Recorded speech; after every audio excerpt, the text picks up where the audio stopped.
What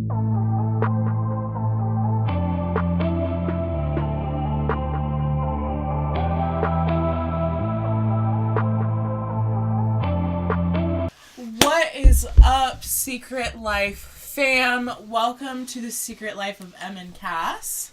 I'm Em, if you can't figure it out by now.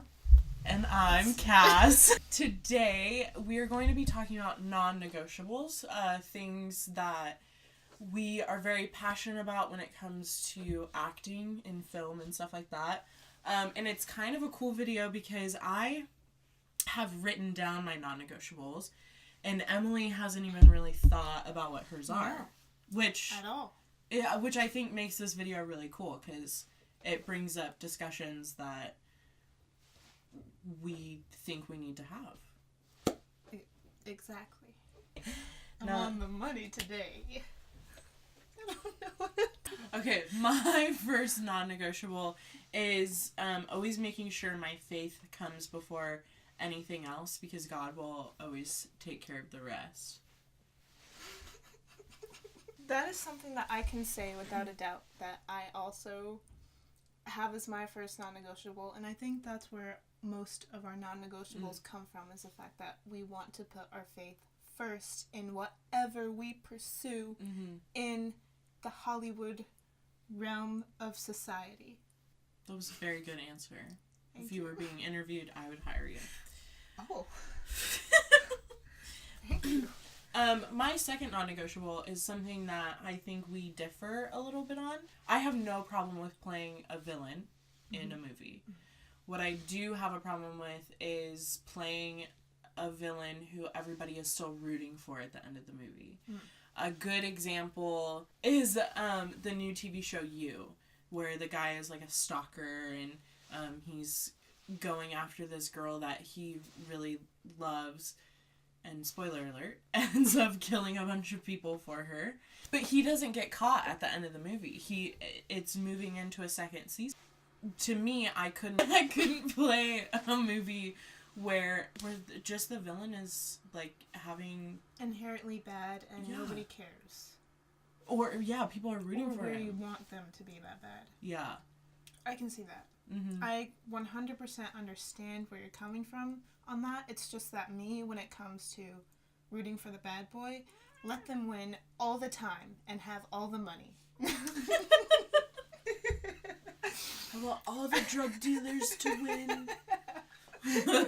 Just shout out to Walter White. And Ellen. Also, shout out to Ellen just all the time. All the time. Not that you're a villain. No. Oh my gosh, you're the opposite. You're a hero. Yeah. Okay? You're our hero. So, for me, when it comes to should people root for the villain, I just haven't really put much thought into it. And the reason why is because I personally can sometimes enjoy rooting for the villain, and I can understand why people like rooting for the villain. But I think where that comes from is rooting for an anti-hero, which is different than an actual villain in that you can't really tell if they're good or bad. They're just very 3D in nature and have a lot of gray areas.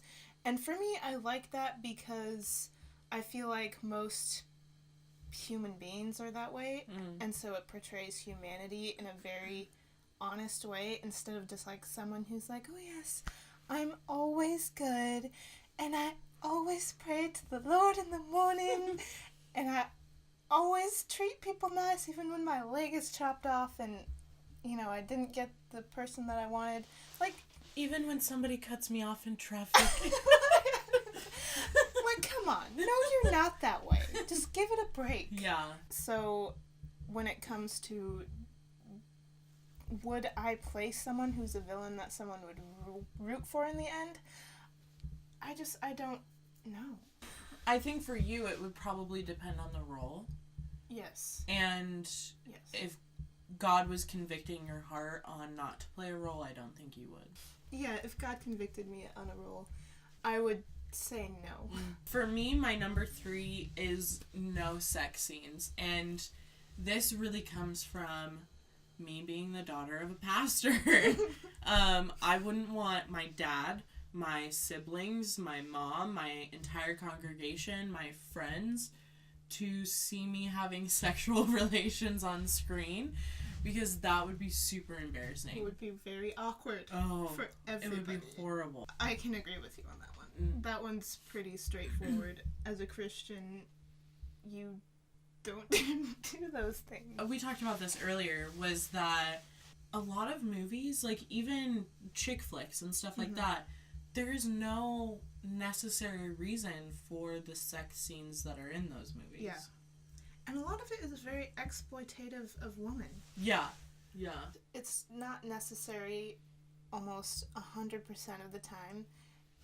And that's something that we wouldn't be willing to partake of. Yeah. Also, like, if that role was really for us, I feel like the director could come up with a different way to portray that scene. Take the show Friends, for example.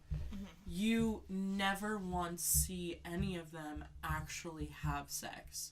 It is implied in a lot of ways. Kissing beforehand, and then the scene goes away, or it comes back and they're like in bed together, which is also something I think, I don't know if I would be okay with, because that's implied in that way, but it would depend on the role. But I know I wouldn't ever do actual sex scenes. Yeah, I agree with that. No sex. Ever. I'm going to be a nun! Yes. Only movies where there are nuns. Okay, going off of that is my number 4, which kind of plays into no sex scenes, is no nudity as well. Oh, I also agree with that. Moving on to the next one. For me, I don't want to be known for cussing in movies. Because, and if I'm being real and transparent, that's something that I struggle with now. And I wouldn't want that to be portrayed to the entire world of something that I'm struggling with. And also, I feel like sometimes you watch a PG-13 movie and they get like one F word and they have to throw it in. And you're like, did you though? Was that really necessary? Did you have to throw it in there? Yeah. Like it wasn't necessary at all for that role or for that scene to portray anger. I feel like if you're a good actor, you don't need any of that. Yeah. Also, if you're a good storyteller, that's kind of the same thing. You don't need sex. You don't need nudity. You don't need swearing. Right. Yeah, because, I mean, look at the Harry Potter franchise. Yeah. Or Lord of the Rings, which is the better franchise. No comment. But I differ on that a little bit, because I feel like swearing isn't something that I really struggle with, but then this is something that I think about, is if I were to be in a movie where I was asked to swear a lot or I had to swear a lot, would that affect my day-to-day language? And I think that's something that I just would have to sit down and talk to God about. But if it was something that was going to be a problem, I feel like God would be able to convict me of it. I also think, shout out to Abby Cobb, who wrote Stuck on a Ferris Wheel. I got to meet her when I did Arts International, and she's amazing. But in her book, she talked about, like, if you are not chosen for a role or something like that, that role was never yours to begin with. And I think the same applies for, like, if you do get a role, for me, if there's, like, cussing in it or something, either God will convict the directors and writers' hearts for me to be able to say something different, or they will get me out of my contract and put me on something else, which means that role was never for me. Yeah. I feel like when it comes to acting, God will always intervene. My last non-negotiable is making sure that whatever role that I get, whether it be in a TV, a movie, a commercial, a play, whatever, at the end of it wouldn't make my dad proud. Both my parents, but mainly my dad. But I just think if I took a role that wouldn't make him proud, I don't think I could handle the disappointment that would come from that. So I think that's really a huge thing for me, is just making sure to always think about, will this role make my parents proud? Will it make my friends proud? Will it make my congregation, my church congregation, will it make them proud? Because it's not, in the end, it's not about me. No. It's about God, for one. Yeah. And that's, I feel the same way. For me, when it comes to something that I'm going to act in, something that I'm going to direct, something that I'm going to create, whatever it is, it has to bring glory to God. So after all of this, like thinking about our non-negotiables and listening to us, I think it's important for you guys to create non-negotiables. So even if you're not in the entertainment industry, even if you're not wanting to pursue acting or music or whatever, if you're just in the secular job world, what aren't you willing to do? What makes you the most uncomfortable, and what don't you want to change? Also, another non-negotiable I have is you and me together forever.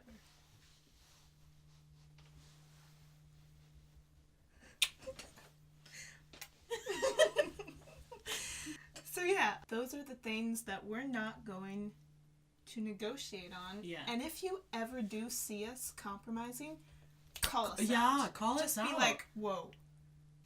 So yeah, just hashtag call us out. Hashtag call us out. Also, we're going to make a merch site, so yes, we're going to have be on the lookout for merch for all of our fans. And it'll have, like, all of our hashtags. One of them will be at Ellen DeGeneres. Yeah. Yes. Shout out to Ellen. Yeah. Hashtag shout out to Ellen. I feel like that'll be our first shirt. That should be our first shirt, yes. For sure. I'm sure she'll take royalties from us, but that's okay. I would give her Ellen all the money. deserves the royalties. Yeah. Actually, yeah, she can take it all. Just for that shirt, though, because we're broke. Yeah. She, like, claims royalties on all of our videos, all of our everything? merch. But still, could you be mad? I don't think I could. I couldn't either. So, Ellen, take all of our money. I mean, don't, because I have, like, $10 in the bank, but you can have it. She's like, okay. Wow, this is really sad. This is really sad. She's like, I have $5 billion in my bank account. Yeah. I'm really broke. I just... This was a wonderful outro of 10 minutes of us saying we're super broke and Ellen save us. All right, so don't forget to subscribe to subscribe our channel, this channel, our separate channels, our Instagrams, our Twitters, everything, and hit the notification button. Yeah. Ding. Ding. To make sure you always get notified of our videos. Ding ding. Ding, ding, ding, ding, ding. How do we end this?